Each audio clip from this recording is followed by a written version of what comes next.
to your point about legislating medical practice, doctors don't like that.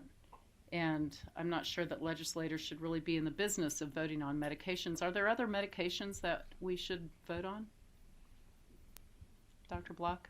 Are there other medications we should vote on? Yeah. Sorry, but I don't understand Well, the I mean, question. this is a plant, and it's being called a medication without going through the usual process. I'm just wondering, are there other medications and other treatments that legislators should prescribe? I made great point of expressing the word medicalization in my presentation, which means that we don't have all the answers. Myself as a clinician regard this purely as having one more arrow in my quiver from which to draw from to derive the optimal patient outcome. Everything in medicine, as an anesthesiologist, I deal with medicines far more dangerous than cannabis, including fentanyl, you've probably heard a lot about.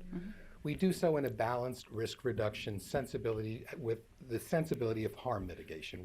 We're not there to make things more dangerous, just the opposite. The reality of it is there are other medications that are other Schedule I substances, and the difference in many of those, including LSD I might add, is that certain medications we don't know how they work. In this case, cannabis is different because in the mid-1990s, how it works was discovered.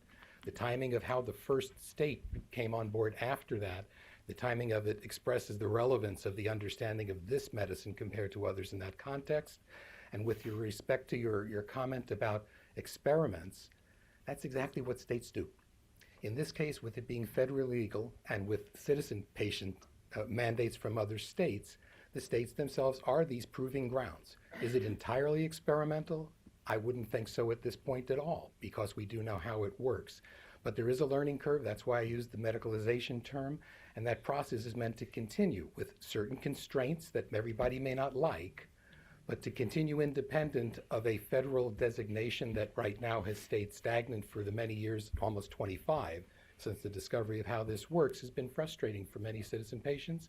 And they've asked their own states to act on their behalf, partly through the experimental process, but the federal government will have their eyes on Kentucky and more recent states adopting measures, because we're finally finding our way through that medicalization process with a better safety and efficacy understanding and hopefully due process. Mr. Chairman, I want to answer that question if I might. The answer is yes. Opioids are a medicine, and 3 years ago we passed a bill that limited opioids in the prescription. We restricted the doctor's practice. And to my knowledge, Representative Moser, you were the sponsor of that bill.